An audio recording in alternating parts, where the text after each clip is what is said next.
Thank you so much for joining us tonight. My name is Barry Erickson, and I'm Community Engagement Coordinator here at Wheaton Public Library. Tonight, we are delighted to bring you this art history presentation on American Gothic. Dr. Matthew J. Milliner holds an MA and PhD in art history from Princeton University and a Master of Divinity degree from Princeton Theological Seminary. He is a 7-time appointee to the Curatorial Advisory Board of the United States Senate. He writes a free monthly column for Comment Magazine entitled Material Mysticism and is author of 2 books, which we have in the back, The Everlasting People and Mother of the Lamb. So please join me in welcoming Dr. Milliner. Thanks, Darren. Hey. Thanks for coming out tonight. I've lectured on the Parthenon before. You show a Parthenon screen and you say, you're here in the Midwest. Wouldn't it be nice if we were in Greece? And then you get to Greece, you have the chance to talk about it amidst the actual environments. Wouldn't that be a thrill? Well, somewhere right now, someone's talking about Grant Wood and Midwestern art, and they're like, if only I was in the Midwest as I was doing it. So we're talking about this great artistic movement of Midwestern regionalism, where we should be talking about it right here. And the reason that I'm giving this talk is because Barry, who you just heard from, who does such a wonderful job putting this together, told me it's the only way that I can work off my library finds. So that's at least the claim that she made. And hold on, we've got I'm having a little issue with the, where do we go here? Hold on, we're pressing this. Oh, there we go. Okay, proof. That's my 3rd notice. And so with the 3rd notice, I had to give a lecture. So when it comes to this topic, many of you are probably here because you're already aware of it. If you ask the internet in our age of artificial intelligence, our enhanced algorithms, what's the most famous painting here in Chicago in our premier museum? Of course, it's American Gothic. It's Grant Wood's great painting. Even maybe in the United States, it's #1 right now for what is the most famous painting in the US. So this is how important this image is.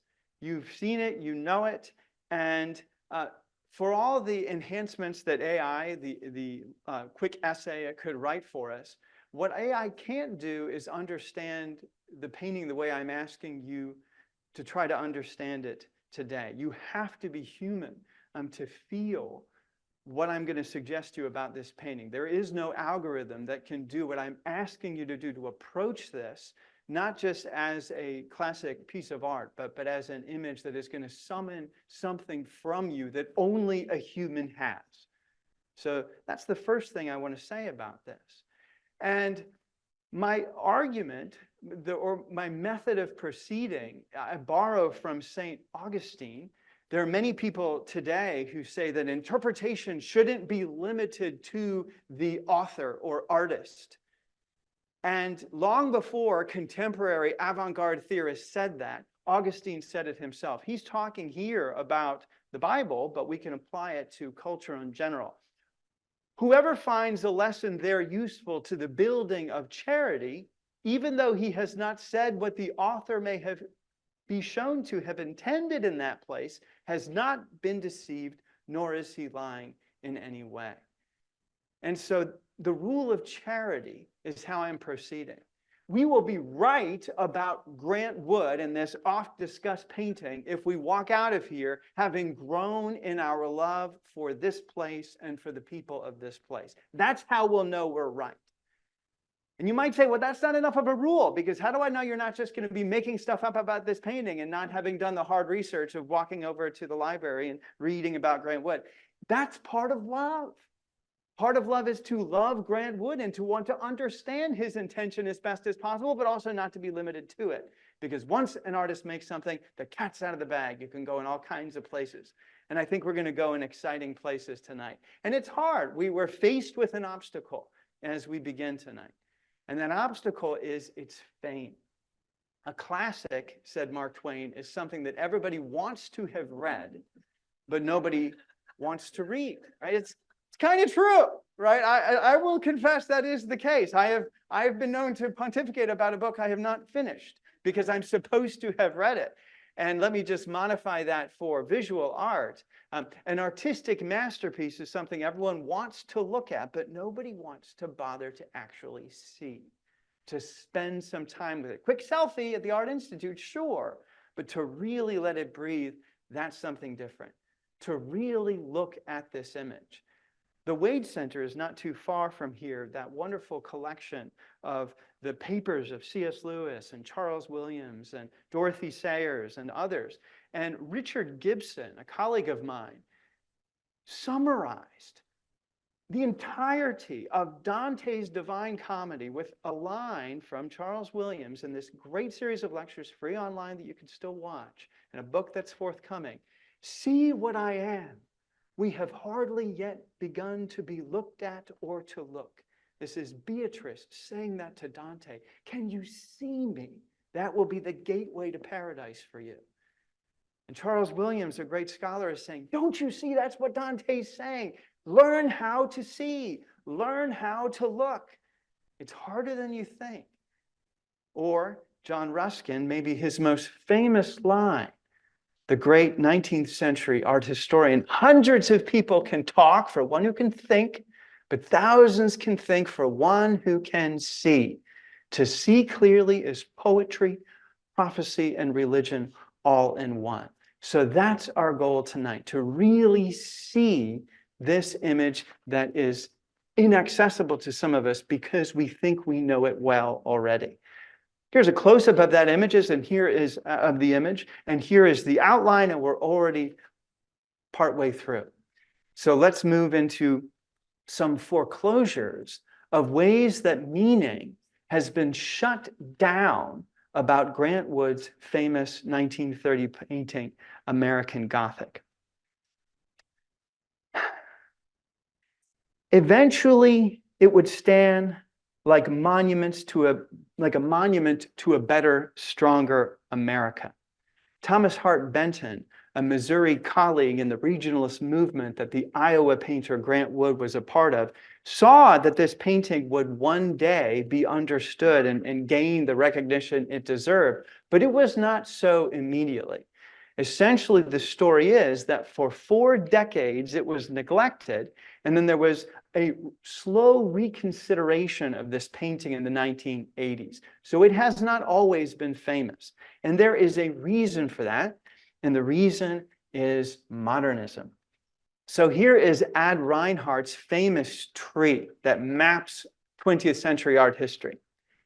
And if you look at it, you see Braque and Matisse and Picasso are the trunk of serious art leading to serious abstract artists that we care about and that we should notice, and it should be in the MoMA, the Museum of Modern Art. And what is weighing down the tree is subject matter, Mexican art influence, regionalism, illustration.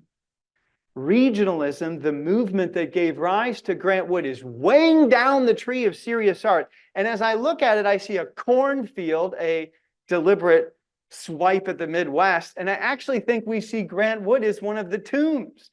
You can see his name there. I think that might be Grant Wood himself. So good night, old Midwestern, dated, backward art. You're not serious. That's why it was neglected for so many decades. And these were the artists that you were supposed to care about, the abstract expressionists. This is the famous painting of the Erasurables from Time magazine, mid-20th century. This is what real art is about. And I love abstract painting. I think it's wonderful, but it came at cost, is what I'm suggesting. And this was the cost. The great painters, again, Grant Wood in Iowa, Thomas Hart Benton in Missouri, and John Stewart Curry in Kansas, who gave us this glorious movement that centered on the Midwest, that left the coasts aside and said, we want to paint where we are. And the best illustration of this betrayal, we could say, is that Thomas Hart Benton, one of his students, was Jackson Pollock. I snapped this picture in a museum once of showing his image of John Brown's social concern and abolitionist. being horrified, that is a painting by Thomas Hart Benton, at what Jackson Pollock did by leaving subject matter, because guess what? No subject matter, no justice. You can't talk about injustice as concretely as you have to, the way that Thomas Hart Benton could. And so that's one of the reasons it was left behind. But even though it has been reconsidered of late, we can't quite wipe off the disdain that still surrounds this image and has long been with it. Here's what some of the formal critics say. The couple is savage, exuding a generalized, barely repressed animosity that borders on venom. An art critic, it seems to be the job of art critics to make you not like something that you might have had they not helped you from going down that road of love. But anyway, it's a critical observation. I respect it. But this is often the sneering disdain that people have for this image. And that is still with us. Here are a couple of recent articles. This one is from 2006. American Gothic hits the psychic bullseye. Wood's sly painting gives us the bedrock Christian values, the sober rural rectitude, and the gnawing fear of sex that made this country great.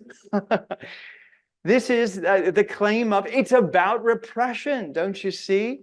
In fact, the proof for that is the little snake-like hair that is streaming up her neck, which suggests that, yes, the dangers of the dirty deed might not be depicted, but they're present nonetheless. The sinful act is suggested by the serpent made of the hair that slithers up the woman's neck to whisper in her ear. So that's the claim.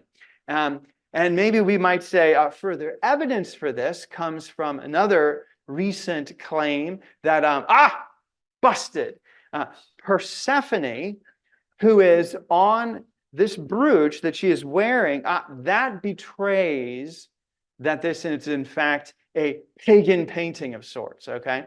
And what of his wife, or should that be daughter?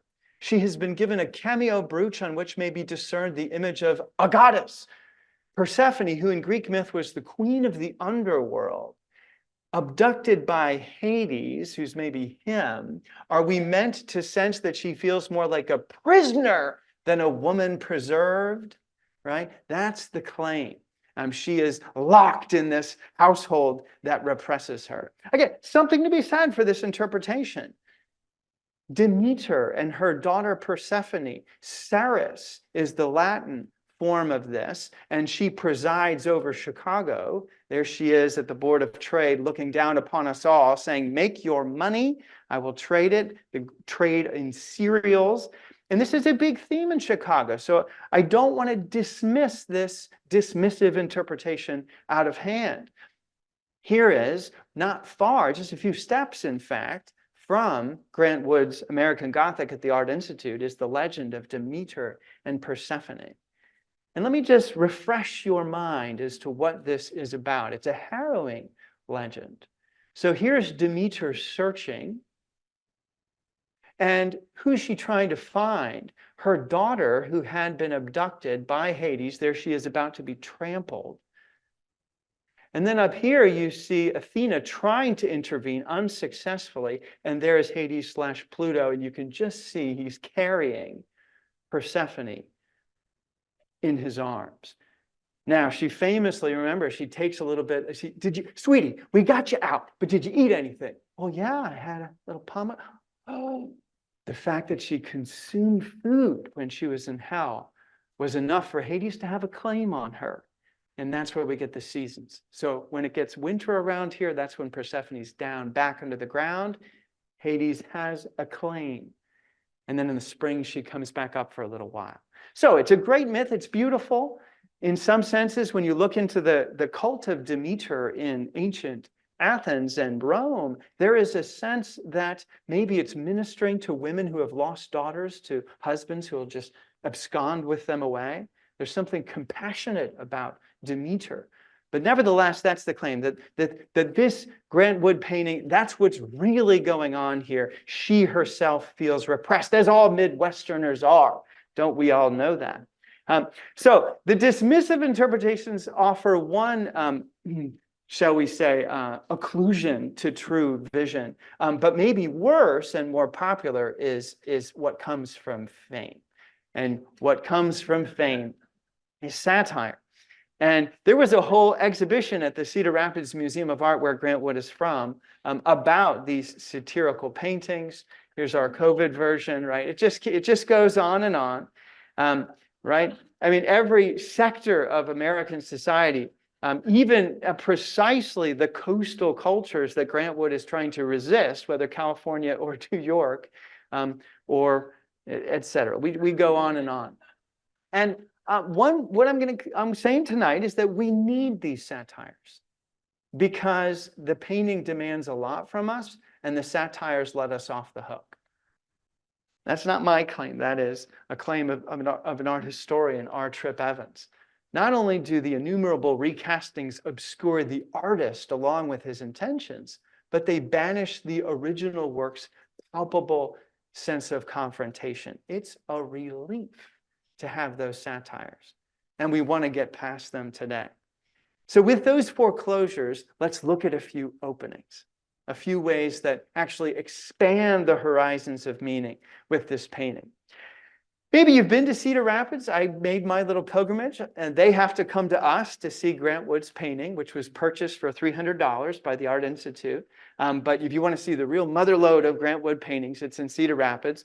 You just take I-80, you go past the largest rest stop in the country, which really advertises itself that way. It's like a little town. Right? And then you shoot up 380 and you get to Cedar Rapids.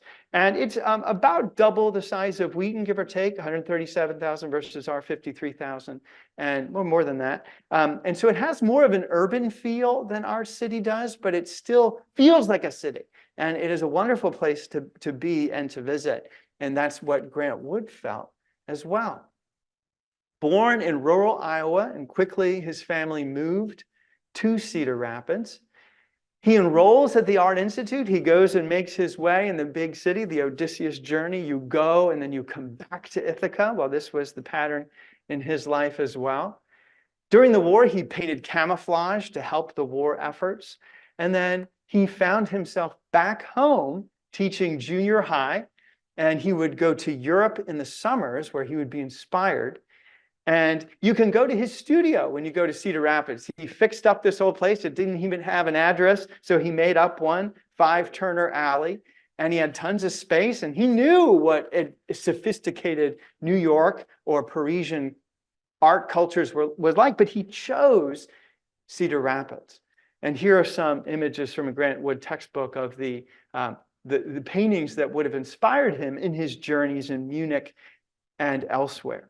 Especially Northern Renaissance art delighted him. I love this. These are his words.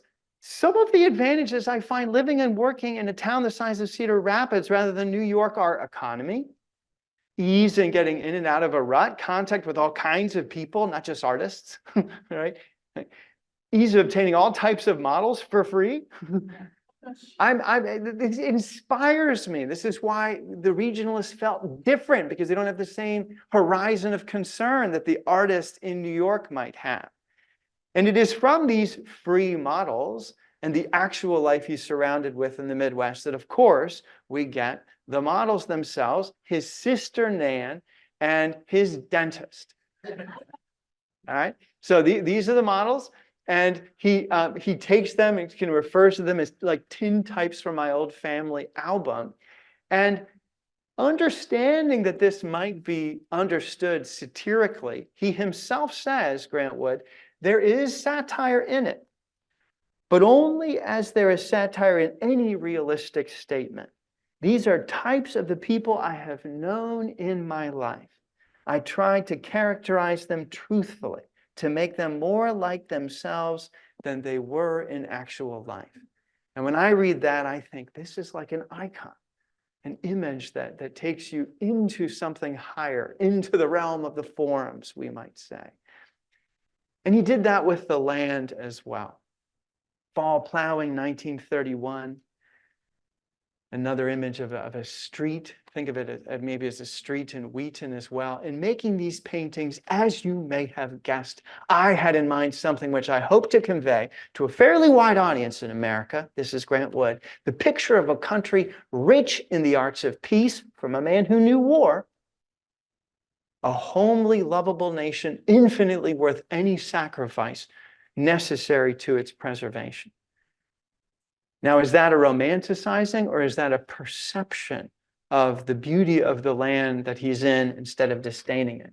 This is a good lecture for a time where we kind of move around here. We would go on travels in Europe. We might be tempted to say, oh, I wish I lived somewhere else. Grant Wood is a summons back. Have you seen the beauty of where you already are? Here's the Iowa State Quarter with an image from Grant Wood called Arbor Day on it. And when it comes to the land in particular, a friend who just traveled to the prairie, and he said in Kansas, he said, I think it's the most beautiful place I've ever been, from a man who's been to many places.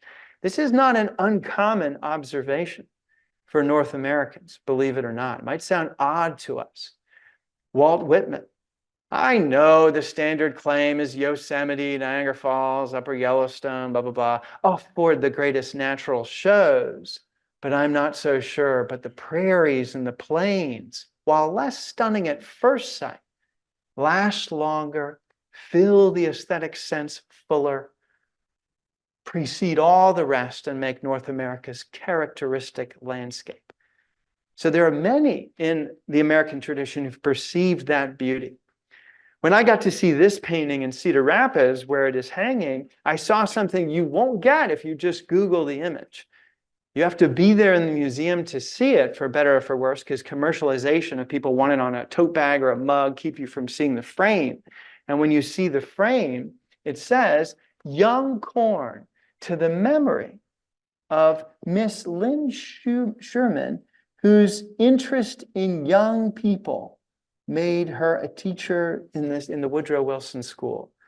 So this is not just about corn, it's about teachers tending the precious young lives in the community. And there is a reverence to this. We all spend time admiring the haystacks at the Art Institute of Chicago, and we should. But we should also admire our own Grant Wood haystacks. This is a painting called January. In fact, I think if we learn from Monet, he would want us to do that. Well, why are you, fantasizing about where I live? You're supposed to see the beauty of where you are. We are in a regionalist, a neo-regionalist moment. John Locke is the scholar to follow here, and not just a scholar, a very popular, accessible writer, The Good Country, A History of the American Midwest, the lost region toward a revival of Midwestern sensibilities and history. And so people are coming to that understanding again. And one of the things that Locke says, we need to have another Midwestern revival so that we don't have to have one again. so we don't forget. We always can remember how important this is. But we have to come up, when we come up with the word regionalism, we have to deal with a serious question. And I'm not afraid of the question. Does regionalism equal a sort of racism of, yeah, we love these people, but only these kind of people? And the reason I'm not afraid of the question is because I've spent some time with the regionalist artists, and I think they have a pretty firm, solid, and deep, compassionate understanding of the problems of race that were well ahead of their time. This is not a token inclusion in the works of John Stuart Curry. He's seeing those who are most affected by a flood. Of course, the abolitionism in his paintings we've already discussed. And if you go to the great Thomas Hart Benton murals in Bloomington at the University of Indiana, what you will see is not a rah-rah Midwest, don't talk to us about the shadows of our past. I just want to glorify them. That's what people think because they haven't seen and looked and spent time there. And when you do, you say, oh my gosh, what's that? Is that a settler giving alcohol to an Indian to grease the skids of the treaties that rob them of their land? He won't let us forget the way that this actually happened. And you might say, right, but Grant Wood, I mean, come on, does he really have social concern? I think he does. Here is his famous painting, Parson Weems' Fable. And you might say, oh yeah, George Washington, a little, he even looks like George Washington when he was a little kid, right? He's already got the wig and everything. So you might think, how silly, right? There's that silly fable that we tell ourselves that I learned in grade school. And I think it's richly complicated. Let me explain why. Because George chopped down the cherry tree and fibbed and got a little, perhaps, slap on the wrist. Don't do that. Well, what would happen if the slave did that? Right?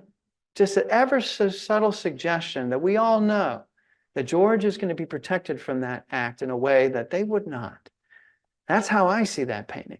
So again, I'm just not concerned about that question because I think there's an immediate answer to it. I think there is a deep racial concern in the regionalist painters, not retroactively, but when they're being painted before there was as much interest in that topic as there rightfully is today.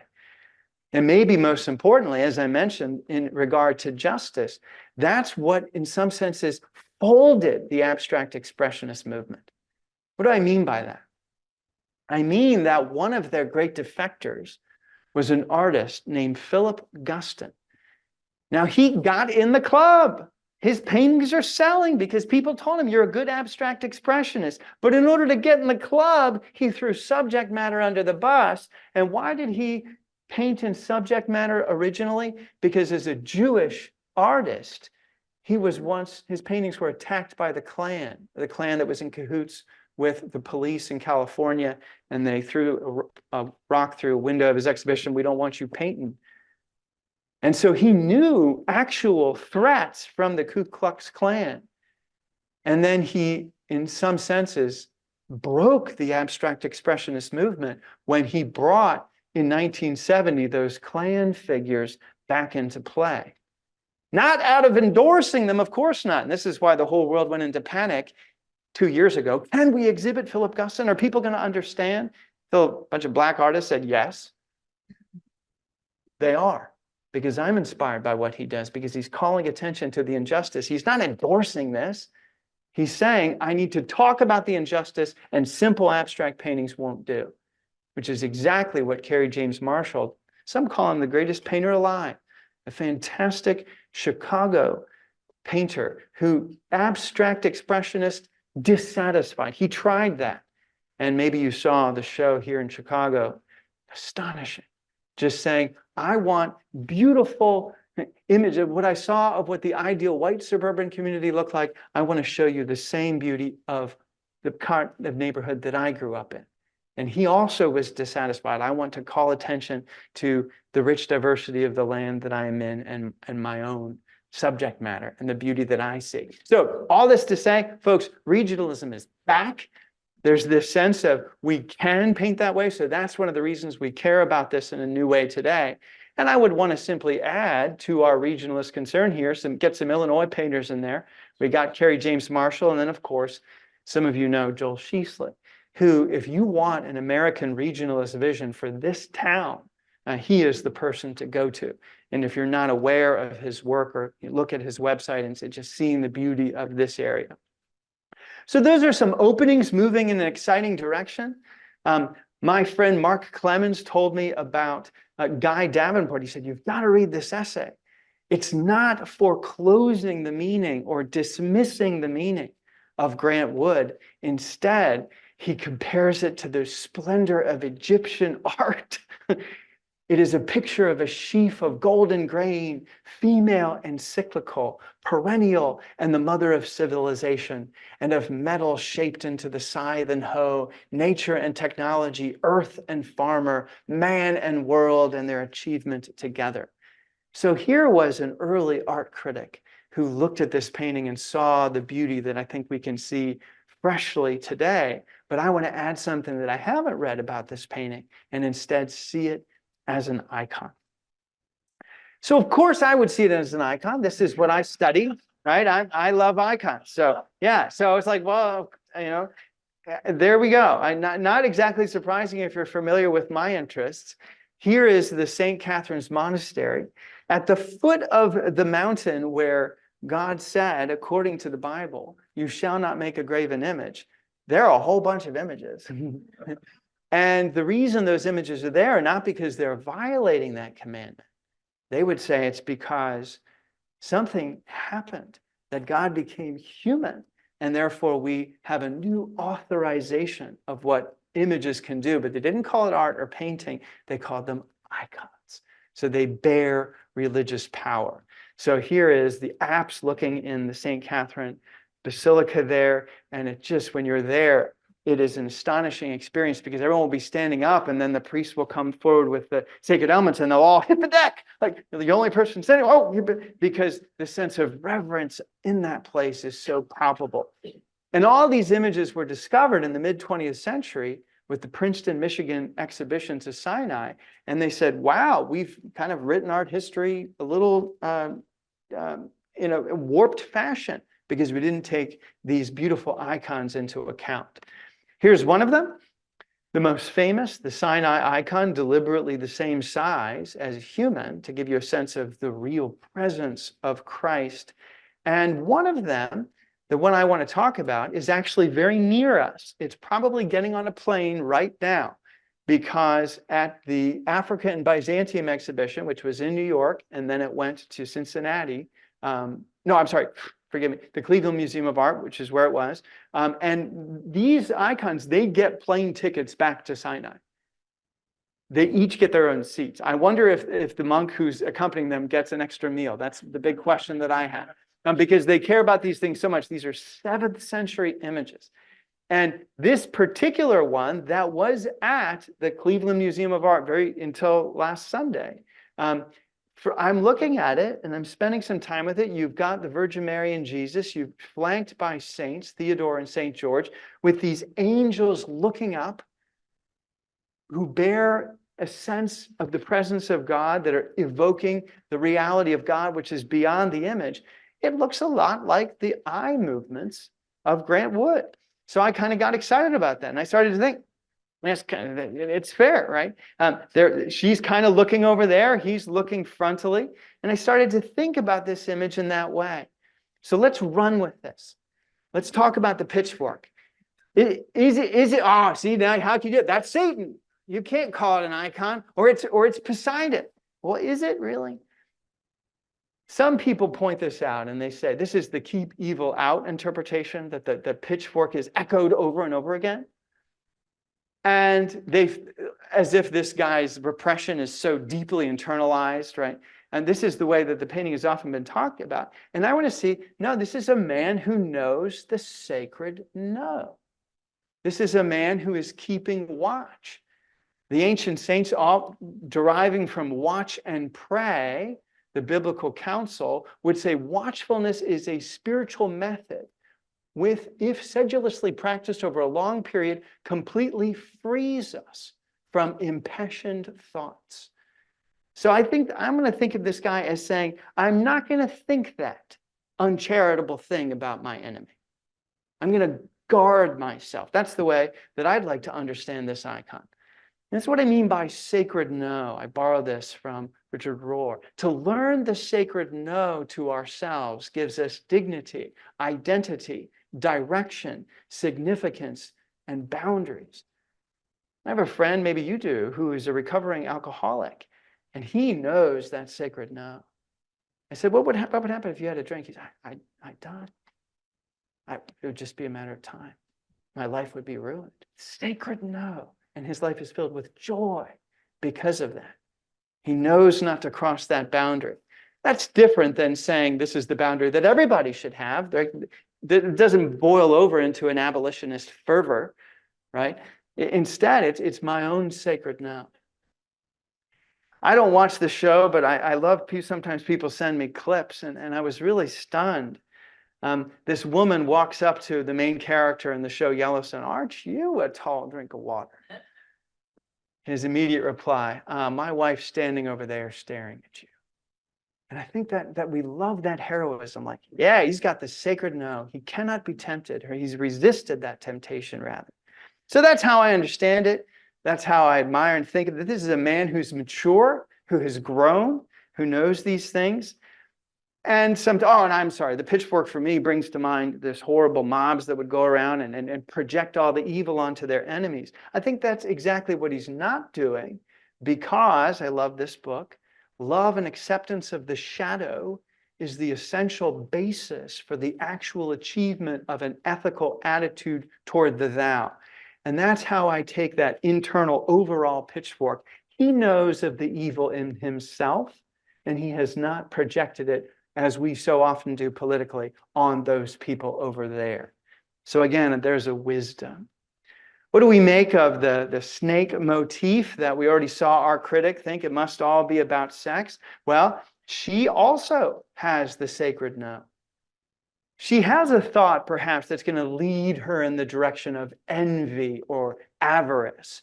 And like St. Anthony resisting the devils, she resists those thoughts. Sometimes we have images in the early church and in the Middle Ages of Eve, who was tempted by the serpent and said no, and Mary, who the angel came to and she said yes. There's the great contrast that Justin Martyr gives us between these two figures. And that's how I think of that woman in the center. I think of her in that way, is that she has learned to say no, which Eve did not. Instead, she's taken the Marian path of the proper ascent to God. So can we think of it that way? You might say, okay, now you're out on a limb. Where's that in Grant Wood? It's right here. This is a bench that he carved that's at the museum in Cedar Rapids. The way of the transgressor is hard, as you sit on the hard bench, right? And I don't think it's just cutesy, right? I think he really does mean that. So all that to say, Davenport says the stock market crash of 1929 put that look in her eyes. And that might be true. This was painted in 1930. But I want to see more.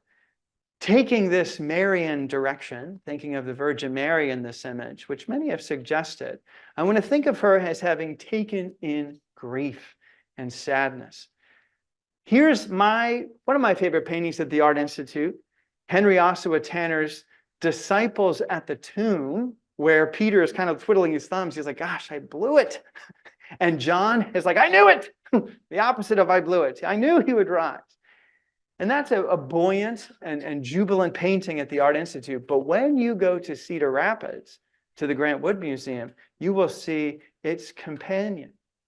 And that companion is a deeply blue image of the Virgin Mary and Mary Magdalene and John before that moment of hope. So this great African-American painter gives us this image, and I love the fact that it's in the Grant Wood Museum, sort of completes the story. That's the sadness that I see in her eyes. I see it more than just repression. I see a woman who has learned the risks of grief and is understandably vexed that it might happen again, the same way the sorrowing Madonnas that are also at the Art Institute. It's hard to bear grief. I don't want to.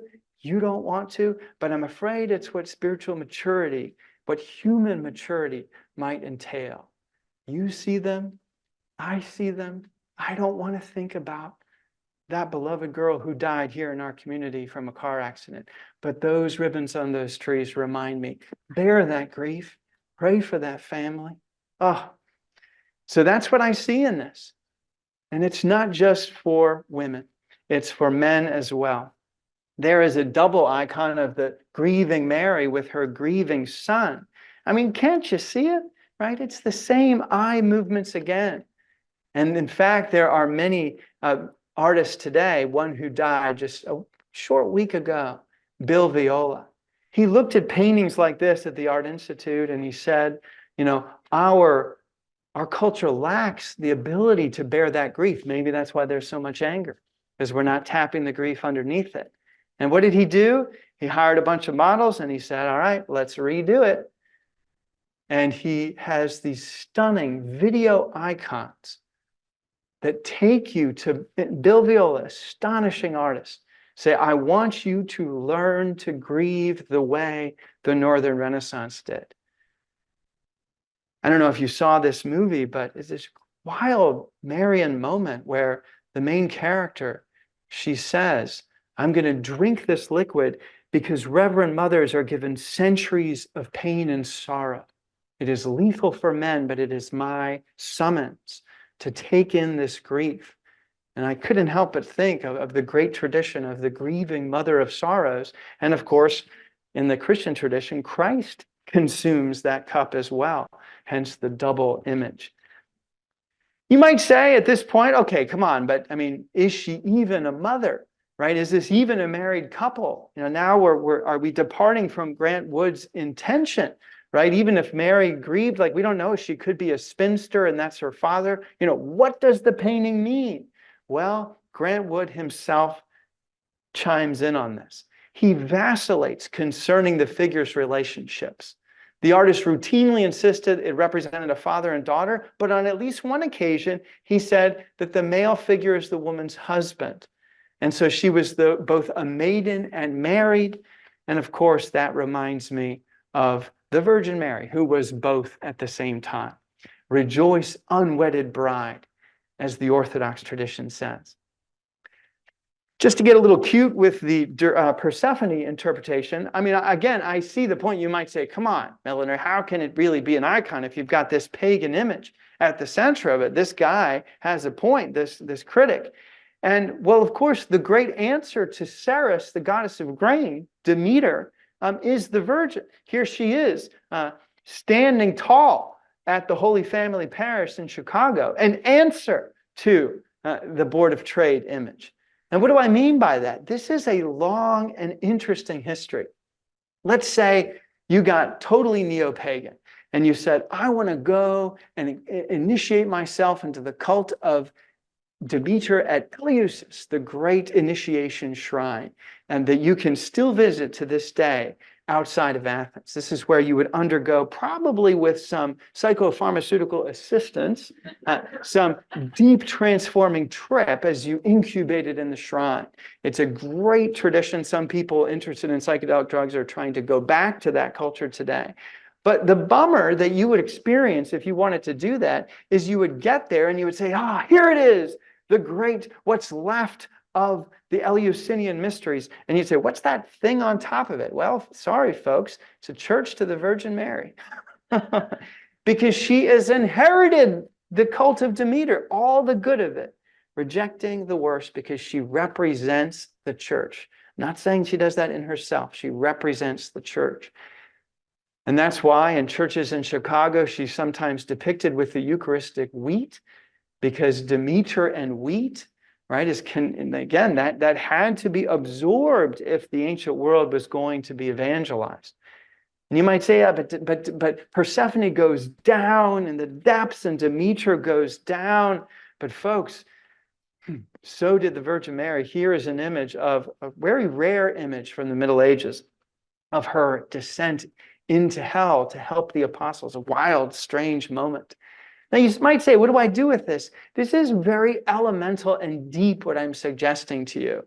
If you visit all the great shrines in the Holy Land, what you will find, not just for archaeological reasons, I think for deep spiritual reasons, that each of them, these are all great moments where the Holy Family visited, or where the Virgin Mary was, where the Annunciation happened, the crucifixion, etc. They're all a descent. You have to go down, down, down.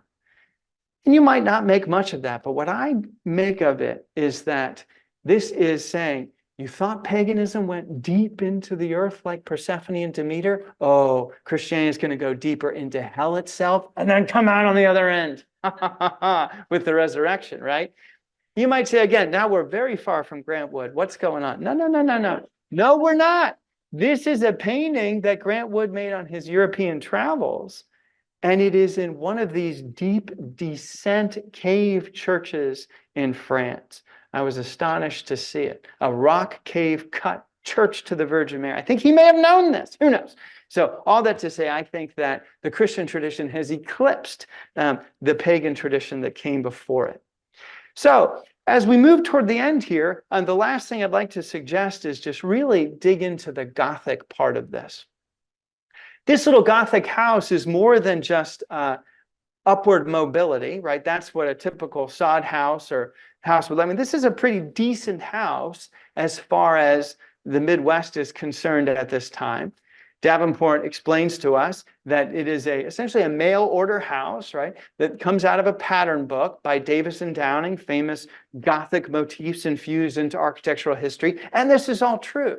The mechanical history of the painting, the material details are important. But I really want to say that if you're bringing a Gothic window, there's Chartres Cathedral, into a domestic home, it's not just style, it's saying something about the sacredness of every home. And maybe of every marriage as well. Marriage portraits.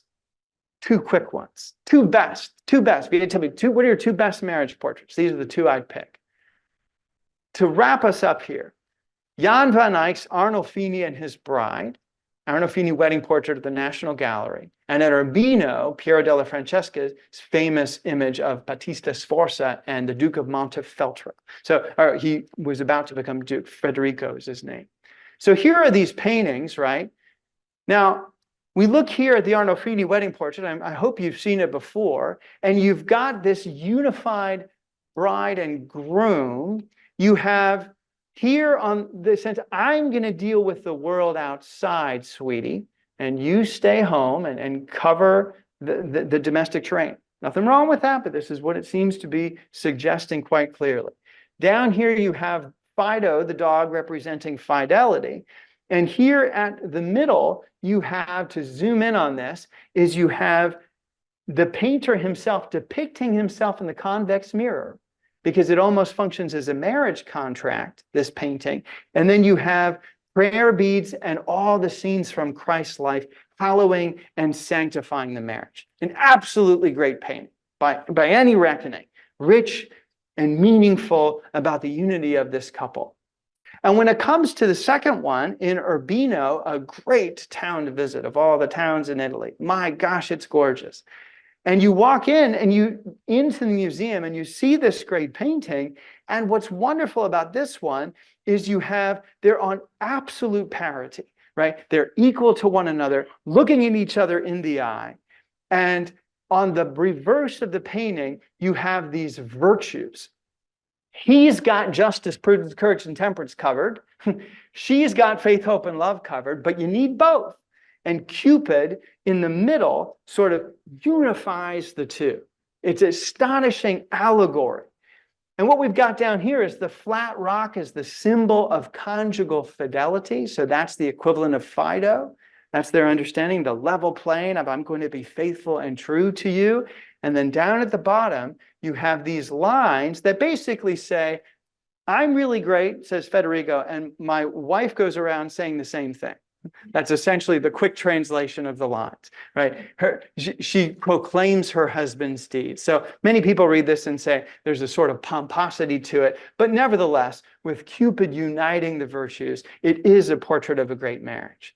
Why do I share this with you? For a simple reason. When we put these together, what we essentially have here is the prose of Arnolfini is you have fidelity and you have this transcendent unifying of the rosary in the middle. And the cons might be, we could say, yeah, but the man's the only one engaged with the world, and she, we might say, in modern terms, feels a little domesticated to us, maybe. And then on the other one, you've got the prose or the sense of fidelity, but they're both virtuous and they're both equally engaged in the world. But the con might be a sort of pomposity to it, which is clearly visible from my wife's only job is to talk about how great I am. And this is an issue. You don't want that for a happy marriage. Well, I think it kind of takes the best of both worlds. What you've got in the middle, that Gothic symbolizes the transcendent unifier of this couple. And then I'll give it to you. This is a little bit of a stretch, but I couldn't help but look at the plane of the roof and think of that plane of fidelity in the Montefeltro painting, right? It kind of feels like that I'm going to be faithful to you might be one of the suggestions here. And I think it lacks any sense of the domesticated woman because she's outside, right? She's happy to engage the world, but she's the one looking off with concern about the horizons out there. They're both engaged in activity. And there's not a whiff of pomposity in Grant Wood because of the humble context of the Midwest, not overlooking your Italian kingdom.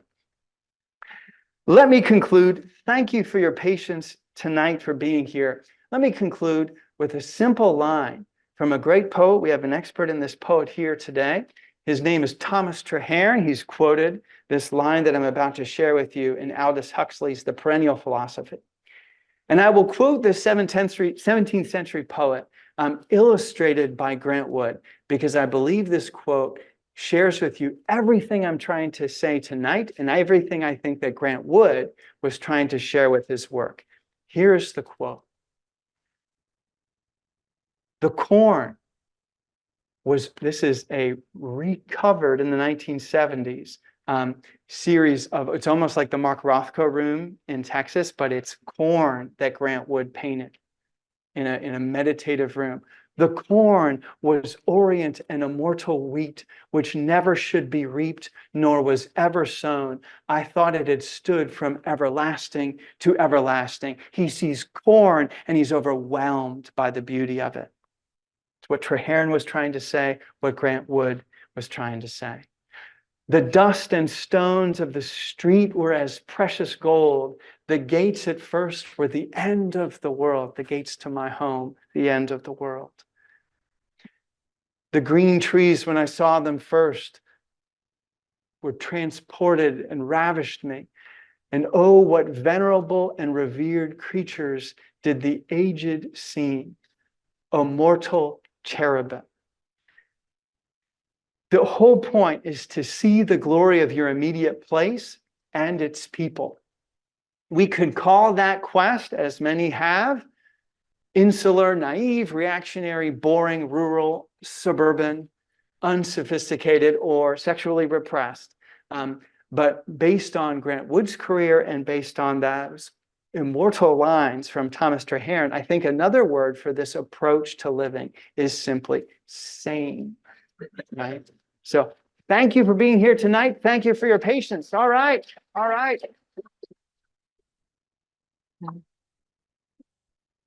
Thank you so much, Dr. Miller. We have time for a couple of questions. Great. Right. Just a reminder to our virtual audience, please go ahead and type those into the Q&A, and I'll be sure to go back and read those. Any questions from our in-person audience? Just raise your hand. You really impressed me in how the Midwest is really an opportunity for us to see art in a different way. We're really trained at the classics. And I was recently in Oregon, Illinois, where there's a Laredo Taft statue. Yes. And what also impressed me is that he had a school or kind of an opportunity. He provided an opportunity for other artists to paint. I visited that school. Yeah, it's in Oregon. And well, there's nothing there. All the art is at the museum in Oregon. Yeah. And it all was quite capable. And his work is really magnificent, especially when you see it from the other side of the river. But I think he is a representation of what you're talking about. You are exactly right. Thank you for bringing Taft into it. And there at the Art Institute are his personification of the Great Lakes on the south side of the museum. You must go see them. There are exactly. Statue there, And the fact that you pointed out his Black Elk statue also betrays the fact, are they racist and not calling it? No, he's saying you forgot about I'm sorry, Black Hawk, not Black Elk. So he has the Chief Black Hawk statue. He's saying, you may have forgotten about him, but I'm not going to let you forget. Exactly. Wow. And what also you were talking about is Willa Cather and Maya Antonia. Yes, totally. Yeah. There's sod houses in Nebraska, but yes. When I read that book twice recently, a couple of years ago, and the her writing of the beauty of Nebraska. Yes. I have never been through Nebraska and seen any beauty. It was a state. I Yeah. tried to get through as fast as I could, but it took a long time. But she showed you, right? Isn't that lovely? Thank you. We've summoned Taft and Catherine to the stand as more witnesses to the beauty of this area. Thank you. In this picture right there is the real woman on the left wearing the Persephone brooch. You know, that is a good point, George. I had not. Oh, is the real woman on the left wearing the brooch? Maybe. I had never noticed that. Great point. Maybe it's like, I know you're taking the picture. I'll get that out. I'll bet you that's the case. I had not noticed, but I think you're right. Thank you for pointing that out. She's messing with us. That's right. I've got a couple questions from our virtual audience. The first is, are there other examples of regionalist artists like Carrie James Marshall who are POCs, people of color or Native? There are. And the question in regard to Native artists, we're living through a renaissance in that regard.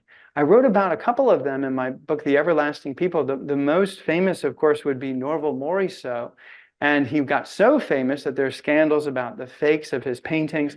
But that launched the entire movement known as the Woodland School, where Great Lakes area Native American artists and First Nations artists, we should call them in Canada, because it's primarily from Canada, stemming from Manitoulin Island, said, I'm going to take the birch bark scroll tradition of my ancestors, and I'm going to paint it in a way that can be accessible to modern people. But that itself has been controversial, because are you therefore spoiling that tradition by making it so widely accessible to an art market? Fascinating question. This is one of the challenges that regionalists face. Nathaniel Mary Quinn is a Chicago artist who really made it big, and I'm not. And so the question is, so he's in LA now. When you do make it big, can you stay? That's the question, and that's why I really admire the deliberate decision to stick around, and that's why, of course, the most important of them for me would be Joel Sheasley. Thank you for asking that. I think we've got another question here too, but we can also go with more of those. I have one more here from our virtual audience, and then we'll go back to in-person questions. Someone asks, what would you say is the relationship between community art making and regionalist artwork? Well, they can be, it's a Venn diagram, right? They can both be the same. And so there is, generally, but when we use the term community art, we generally think of art that is made with a community of people. It's not one solitary artist. You can be a regionalist and be a solitary artist, as Grant Wood was. And then what would really be interesting, and maybe you have it in some of our public art here around Wheaton and in our areas, you have a combination of both regionalism and community art, where it's not just regionally specific, but it's not just a single solitary painter, but a whole group of people that have made it together. But as my colleagues who teach community art will tell you, Kay Patton and Leah Samuelson, it's harder than it looks. It's really difficult to partner with communities, because the loss of artistic standards is easy to sacrifice, and it's hard work. Okay, Okay. just a moment. Let me get you. Let me grab get the you mic. Yeah, thanks. It isn't really all that important a suggestion, but I seem to remember that he had painted earlier versions or moved the trident around here and there in the course of the painting. This was the last of his version, but Yeah. could you comment a bit on that? That is a good question. I have, in my research in this, I have not seen a lot of first drafts or anything like that. I wish I had a better answer. I had my pile of Grant Wood books, and there was not too many suggestions, but there could be a better answer that I just don't have on the tip of my tongue. So you're saying there was some shifting around, is that the case? And that wouldn't surprise me, because he obviously landed at a settlement that has caused so many people going back to the painting. That doesn't happen by accident. And that's because it probably took a lot of work and a lot of thought and planning. And that's why we continue to have these interpretations stem from it. Yeah. Look at it now and perceive it now because of the way he's arranged the elements of it now that were different from when he first began. And he sure got it right, didn't he? Because that's why this is why it's inexhaustible. Another a positive, as opposed to Mark Twain's definition of a classic, the other positive definition of a classic is you just never run out of meaning, and it takes work to get there. Thank you. Okay, any other questions? All right. Well, thank you again so much. And again, thank you for the privilege of being able to record this program. We will make it available within a couple of days or so. If you registered for the program, I will be sending out reminders with that specific link so that you can just click on it and watch the recording in a couple of days. And also I'll be sending out resources, including how to contact Dr. Milliner, some ways to get in touch with some of the materials that you produce, as well as some links to resources here at the library as well. But thank you so much for joining us tonight. Thank you.